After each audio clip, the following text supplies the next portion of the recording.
Hi, I'm Where's Heather and welcome to the video.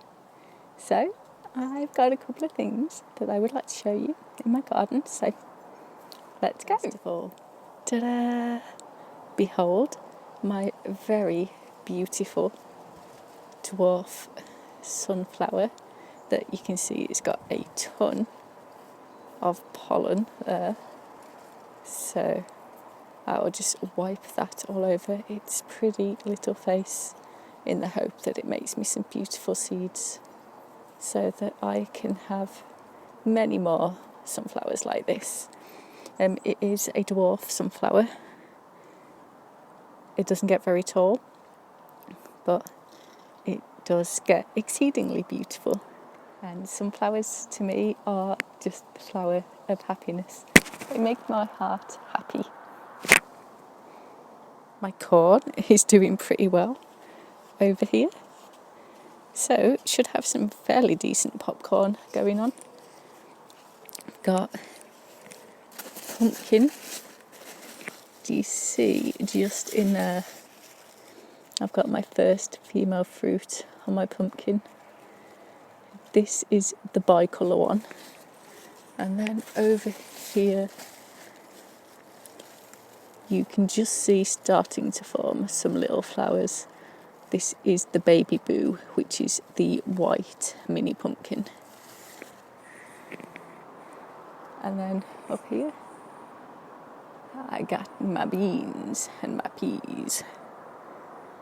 Looking quite healthy there. Probably see it a little better from the other side. You can see I've got some scarlet runners there.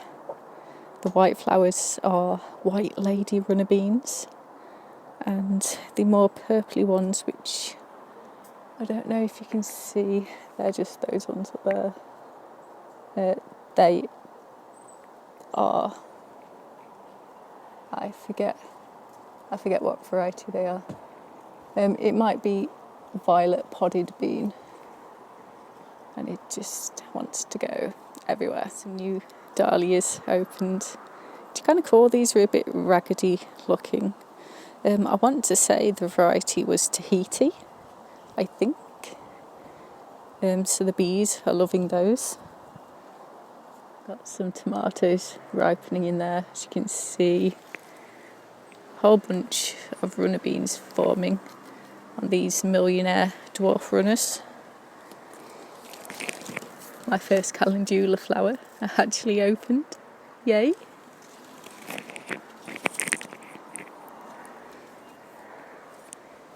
My indigo roses are doing very well. Over here, got this is a blue fight. Just try and arrange it so you can see. This is a blue. Bloody hell. Who'd have thought filming was this difficult? This is a blue fire back here. So that's kind of cool.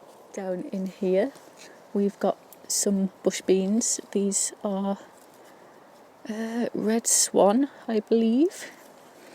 So you can see you've got a nice pink blush going on there, and they will get a little darker like this the longer you leave them on the plant. You can probably see my peas have just about had it for this season, I reckon. But my corn is doing good. This is a dwarf potato leafed variety, an heirloom one. It's got this gigantic flower on it. I don't know if this is one of those where a whole bunch of blossoms fuse together and make one incredibly mutant tomato. I don't know. But it's definitely a lot bigger than all the blooms on either side. Got some nice squashes going on in there. In my silver-leafed squash. It's looking a bit bedraggled because I only just watered that this morning. And then this one is my butterbush. So my nasturtiums are doing quite well. It's just popping up kind of here, there and everywhere where there's a space. These are actually edible. You can actually eat these. They taste kind of a bit peppery, so let's give it a try. Just pop that leaf off there. Make sure it's not got any bug eggs on it. No, it's good. So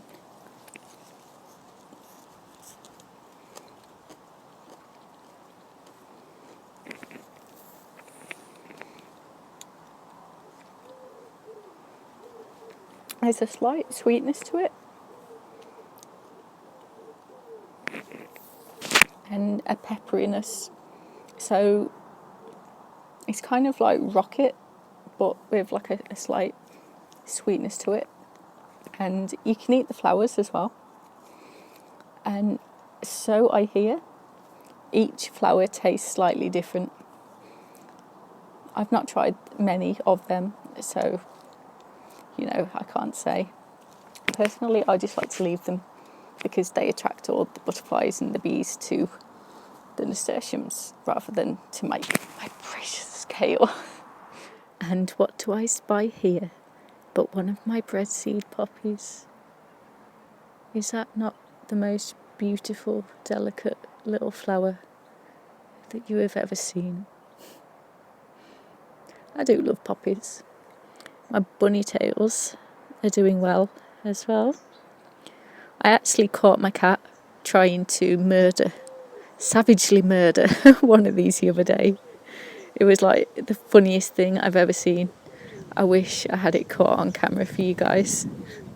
As you can see, my candy cane pepper is doing very well. Pepper's getting quite big now. And then it's got a second one back there growing as well. It's a very beautiful plant. I'm really hoping I might be able to stabilise the genes because it is an F1 hybrid. I do so love the stripy peppers and the variegation on the leaves. Very pretty. This is my mint bucket right here. And I do find it interesting how all the different mints make flowers differently. It's like this one is black peppermint and it has this flower stalk right at the top. Then you've got this one, which is ginger mint, and it makes little flowers all around where its leaves are. You can see all the joints where the leaves are, there's little flowers all around those. And then this one with the fuzzy stem, this one is lemon mint, I think.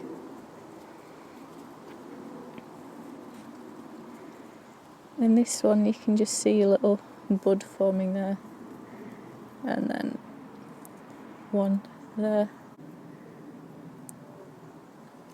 which is where the flowers will be on that one eventually.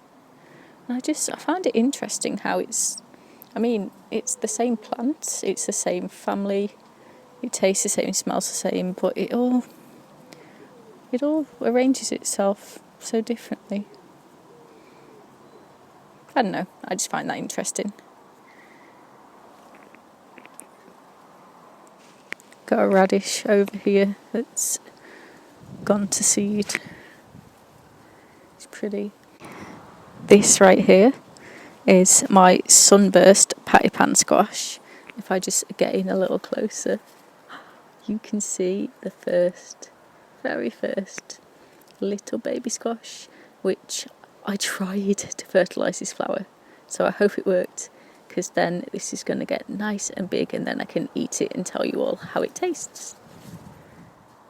And as you can see, my yucca is doing very well. It's actually making a little baby trunk just out the side there. Oh, and another one just down there starting to form. So I will soon have myself a whole nursery of yucca trees. I'm not quite sure how desirable that is, because this thing, it came from next door, bless her. She's always giving me little cuttings and things like that. and yeah, it grew huge, totally overtook her garden, and she ended up digging hers out, which was rather more work than she was expecting. But mine is just in this pot here, so at least if I decide to get fed up with this, I don't have to dig it out. I just need to like turn the pot over and just tip it out, cut it up a bit, put it in the compost bin. It'll be fine. We love simplicity over here because I'm kind of lazy, not going to lie. One of my little succulents there. I always think these things are like so beautiful for that kind of symmetry that they have. Got my red veined sorrel down here. This stuff is actually really nice as well as being really beautiful.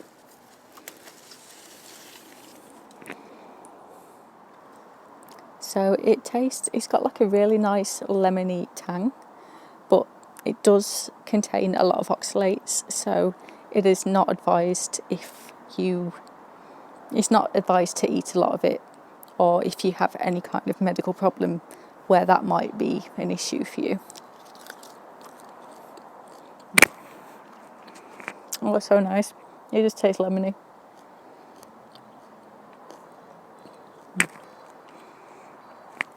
I don't eat a lot of it,